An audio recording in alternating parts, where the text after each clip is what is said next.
बरेच पैलवान गेले आणि ते बोलण्यास मदत केली.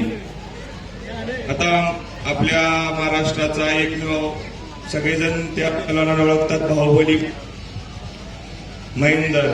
त्यानं सगळ्यांना तिथं पाडलं. मी तर आधी पाडलेलंच होतं, पण महेंदरनेही सगळ्यांना झोपवलं. परत ना ते शिवा त्यानं झोपवलं सगळ्यांना.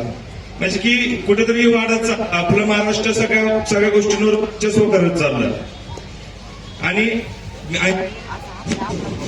फक्त बाकीची पैलवान ते बोलत नाहीत काय, सगळं बोलून जागेला दाबवतो. ह्या गोष्टीमुळे फक्त मला अडकवलं की, आणि हे म्हणजे सगळं फक्त अफवा आहे की रेवावर गावल्या आणि सिकंदरच्या गाडीत गावल्या आणि सिकंदर रेवावर सहित पकडला गेला. माझ्या गाडीत काही घडलेलं नाहीये. तेव्हा मी महाराष्ट्रात निघालेलो होतो, दिल्लीच्या जवळजवळ होतो मी. कारण की सगळ्यांना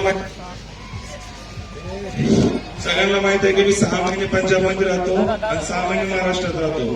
तर आपले 6 महिने कंप्लीट झाले, सीझन झालता, त्याच्यामुळे मी महाराष्ट्रात निघालेलो होतो.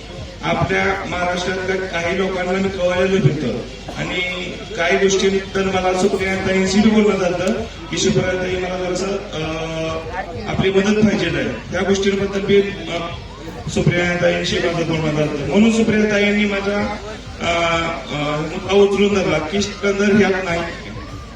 मग फक्त ज्या गाठ काय गावलेलं पेमेंट गावलेली आहे ते बी मी त्यांना प्रूफ दिलेले की ही पेमेंट कशाच आहे. त्याच्या अगोदर माझे 3 गोष्टी झाल्या, 3 गोष्टींची पेमेंट होती. मग त्यांनी मला अडकवायचं कसं, ह्यात पैलवानांचा शामिल आहे की तिकडच्या मोठ्या पैलवानांचा शामिल आहे की ह्याला अडकवा ह्या पद्धतीने. परंतु मी एक महिना तिथे सर्च केलं की कशामुळे झालं, काय झालं. तर ह्यात 2-3 पैलवानांचं नाव पुढे आली.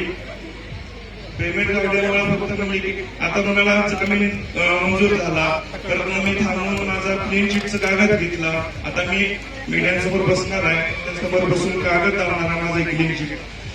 मी काय त्या गोष्टीत असतो तर क्लीन चिटचं कागद कोर्टानं दिलं नसतं किंवा पब्लिकमध्ये सगळं हळबळ मुसली स्थिती सिकंदर त्यात आहेच. माझा या 20 वर्षाच्या कुस्ती प्रवासातला हा असला कुठलाही प्रसंग आलेला नाही. मी कधीही असली गोष्ट 2-3 नंबर कधी केलेली नाही. पब्लिक सगळ्या माहित आहे आणि मला सगळ्या पब्लिकचा सपोर्ट भेटला.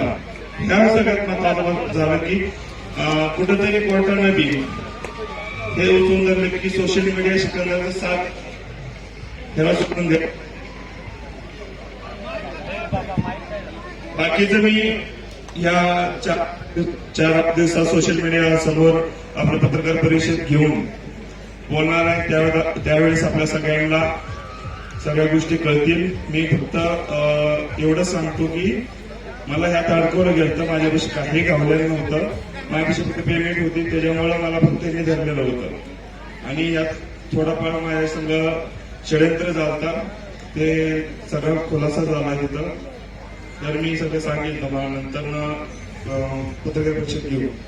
एवढं सांगतो की आपण सर्वांनी मला मदत की मी निर्दोष बाहेर आलो आणि आपल्या सर्वांचा आभारी आहे मी.